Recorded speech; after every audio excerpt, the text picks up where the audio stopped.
Hello everyone. देखिए आज की वीडियो में हम लोग समझने वाले हैं कि किसी भी संख्या का विषम गुणनखंड कैसे ज्ञात करते हैं। पिछले हम लोग समझ रहे थे कि कुल गुणनखंडों की संख्या, किसी भी संख्या का कुल गुणनखंड कैसे करते हैं। तो एक बार फिर से रिवीजन कर लेते हैं कि यहाँ पे कुल गुणनखंड कैसे ज्ञात करते हैं। कि यहाँ पे 24 है ना, तो 24 को इस प्रकार से रफ में ऐसे करते हैं। तो 2 से कितना बार में, 12 बार में, फिर 2 से कितना बार में, 6 बार में, और यहाँ पे 2 से कितना बार में, 3 बार में। तो यहाँ पे कितना हो गया, 2 के पावर 3, और यहाँ पे 3 एक है ना, 3 के पावर 1। तो यहाँ पे कुल गुणनखंडों की संख्या अगर ज्ञात करना रहता तो यहाँ पे क्या करते हैं कि पावर में 1 जोड़ते हैं और सबको गुना कर देते हैं। तो यहाँ पे कितना 4 हो गया, 3 1 4, 4 दूनी 8। इस प्रकार से कुल गुणनखंडों की संख्या 8 हो गया। यहाँ पे 2 के पावर 3, तो 3 1 4 हो गया, और यहाँ पे कितना 1, तो 1 1 2, 4 दूनी 8। यहाँ पे इसका 8। लेकिन यहाँ पे कुल गुणनखंडों की संख्या, यहाँ पे बोला जा रहा है कि विषम गुणनखंडों की संख्या। विषम गुणनखंडों की संख्या कैसे ज्ञात करेंगे, विषम गुणनखंडों की संख्या कैसे ज्ञात करेंगे उसको समझेंगे। तो यहाँ पे इसको इरेज करते हैं, उसके बाद समझते हैं कि विषम गुणनखंडों की संख्या कैसे ज्ञात करते हैं। तो विषम गुणनखंडों की संख्या होता क्या है उसको समझेंगे। तो सबसे पहले इसको हम लोग गुणनखंड के रूप में लिखेंगे इस प्रकार से कि यहाँ पे ये 24 कौन कौन सी संख्या से विभाज्य होगा। 1 से भी होगा, 2 से भी, और 3 से, 4 से, उसके बाद 6 से भी होगा, 8 से, 12 से, और 24 से।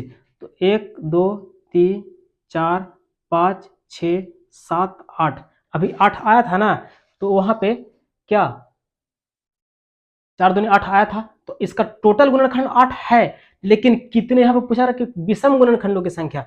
तो विषम गुणनखंडों की संख्या, तो विषम गुणनखंडों की संख्या कैसे याद करते हैं। तो यहाँ पे अगर हम लोग इस प्रकार से करेंगे तो बहुत ज्यादा समय लगता है। तो विषम संख्या एक ये हो गया और एक ये, इसका विषम गुणनखंडों की संख्या 2 हो गया। लेकिन इतना करने में हम लोग को ज्यादा समय लग जाता है, इसीलिए ऐसे करेंगे। तभी हम लोग जब फैक्टर के रूप में तोड़े थे तो कितना आया था, 2 के पावर 3 आया था और 3 के पावर 1 आया था। तो उस प्रकार से हम लोग फैक्टर के रूप में तोड़े थे। तो यहाँ पे इतना आया था ना कि 2 के पावर 3 और 3 के पावर 1 आया था पिछले।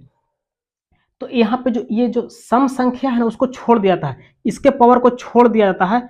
और यहाँ पे जब यहाँ पे विषम गुणनखंडों की संख्या पूछा जा रहा है तो सम संख्या के पावर को छोड़ करके जो अन्य विषम संख्या है ना उसके पावर में 1 जोड़ करके गुना किया था। तो सिर्फ एक ही है ना, तो और तो है नहीं, तो इसके पावर में 1 जोड़ना है और जो आएगा वही आंसर। तो इसका आंसर 2 हो गया, और 2 आया भी था क्योंकि 1 और 1 2। इसी प्रकार से हम लोग शॉर्टकट बनाते हैं। यह तो नहीं समझ में आया होगा, लेकिन एक और 2 प्रश्न और लेते हैं, उसके बाद समझ में आएगा, उसके बाद समझेंगे।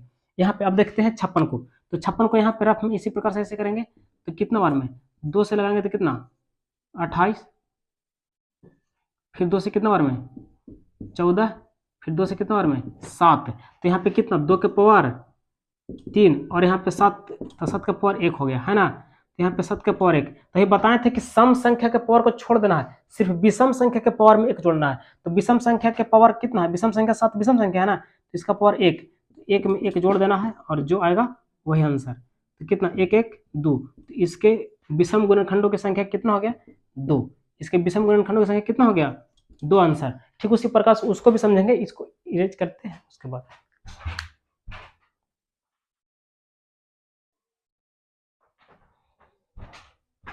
यहाँ पे देखिए और लिए हैं कि यहाँ पे 240 को हम लोग विषम गुणनखंडों की संख्या के रूप में कैसे करेंगे। तो सबसे पहले इस प्रकार से यहाँ पे करेंगे अभाज्य गुणनखंड के रूप में। 2 से कितना बार में 120 बार में, फिर 2 से कितना बार में 60 बार में, तो 2 से कितना बार में 30 बार में, और 2 से कितना बार में यहाँ पे 15 हो जाएगा। फिर उसको 2 से नहीं करेगा, 3 से करेगा, 3 5 15। अब ये सब हो गया। तो यहाँ पे 2 कितना बार है 1 2 3 4। तो यहाँ पे कितना 2 के पावर 4, यहाँ पे 3 कितना बार है 1, 3 के पावर 1, और यहाँ 5, तो 5 के पावर कुछ भी नहीं तो 1 होगा। अब यहाँ पे बताया था कि विषम गुणनखंडों की संख्या हमको ज्ञात करना है, तो सम संख्या के पावर को छोड़ देना है, इसको छोड़ देना है, और जो शेष संख्या है उसके पावर में 1 जोड़ना है। तो शेष जो संख्या है, अभी क्या बताएं कि विषम गुणनखंडों की संख्या ज्ञात करना है, उसमें क्या करते हैं कि सम संख्या के पावर को छोड़ करके अन्य जो विषम संख्या है उसके पावर में 1 जोड़ करके गुना कर देते हैं। तो यहाँ पे 1 जोड़ेंगे, 1 1 2 हो गया, और इसके पावर 1 है तो 1 में 1 जोड़ेंगे तो कितना 2 2 दूनी 4। तो इसके 240 के विषम गुणनखंडों की संख्या कितना हो गया 4। उसी प्रकार से हम लोग 360 को भी ज्ञात करेंगे। यहाँ पे ध्यान देना है कि विषम गुणनखंडों की संख्या ज्ञात करने के लिए सबसे पहले हम अभाज्य फैक्टर के रूप में करेंगे, अभाज्य गुणनखंड के रूप में करेंगे, उसके बाद ध्यान देना है कि सम संख्या के पावर को छोड़ देना है, सम संख्या के पावर को छोड़ करके जो विषम संख्या के पावर में एक जोड़ करके गुना कर देना है। तो विषम संख्या के पावर में एक जोड़ेंगे तो 2 हो जाएगा, और यहाँ भी विषम संख्या के पावर में एक जोड़ेंगे तो 2 हो जाएगा, क्योंकि विषम संख्या उसे कहते हैं जो 2 से पूर्णतः विभाज्य ना हो। तो यहाँ पे पावर में एक जोड़ कर गुना कर दिए, तो इसका आंसर कितना हो गया, 240 का आंसर 4 हो गया। ठीक उसी प्रकार से 360 को समझेंगे उसके बाद। यहाँ पे 360, तो यहाँ पे इसको भी लेते हैं, 360 को समझते हैं। अब वहां पे देखिए 360 को उसी प्रकार से यहाँ पे इस प्रकार से रफ में करेंगे, तो यहाँ पे 2 से लगाएंगे तो कितना बार में, 180 बार में, फिर 2 से लगाएंगे कितना बार में, 90 बार में, 2 से लगाएंगे तो कितना बार में, 45 बार में, और ये फिर 3 से कटेगा